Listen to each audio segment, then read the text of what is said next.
তোমার স্বপ্ন আর তোমার মাঝে দাঁড়িয়ে আছে কেবল একটি জিনিস, সেটি হচ্ছে অজুহাত। যে মুহূর্ত থেকে তুমি নিজেকে অজুহাত দেখানো বন্ধ করে কাজ শুরু করবে, সেই মুহূর্ত থেকে তোমার স্বপ্ন আর স্বপ্ন থাকবে না, সেটি বাস্তবে রূপ নিতে শুরু করবে। তোমার জীবনটা কিন্তু একান্তই তোমার। তুমি কি হবে, কি করবে, সে ব্যাপারে অন্যরা পরামর্শ দিতে পারে, কিন্তু তাদের ইচ্ছা তোমার উপর চাপিয়ে দেওয়ার কোনো অধিকার নেই কারোর। কাউকে সে সুযোগ দিতে নেই কখনো। পৃথিবীটা হচ্ছে একটি আয়নার মতো।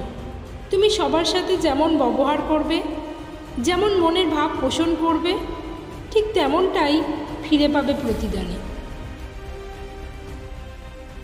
তুমি যদি এখন থেকেই তোমার স্বপ্নগুলোকে সত্যি করার পিছনে না ছুটে চলো, একদিন তোমাকে কাজ করতে হবে অন্যের অধীনে, তাদের স্বপ্নগুলো সত্যি করার জন্য।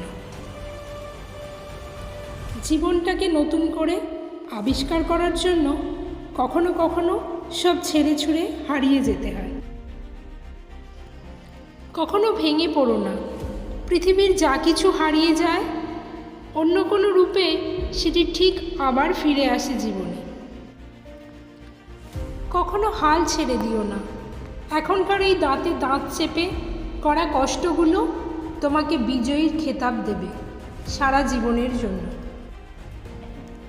দুটি বিষয় মানুষকে সুখী জীবন পরিচালনা করতে সাহায্য করে: এক, রাগের আত্মসংযম; দুই, আশা পূরণের আত্মসংযম। প্রত্যেক জীবনের একটি গল্প আছে। অতীতে ফিরে গিয়ে গল্পের শুরুটা কখনো পরিবর্তন করা সম্ভব নয়, কিন্তু কঠোর পরিশ্রমের মাধ্যমে তুমি গল্পের শেষটা চাইলেই নতুন করে সাজিয়ে তুলতে পারো। কোনো জিনিসই অতিরিক্ত হওয়া ভালো নয়, কেবলমাত্র দুটি জিনিস ছাড়া: জ্ঞান আর বিনয়। বারবার প্রশ্ন করা অজ্ঞানতার আলামত নয়, বরং অজ্ঞানতার আলামত হচ্ছে না জানার সত্ত্বেও প্রশ্ন না করা।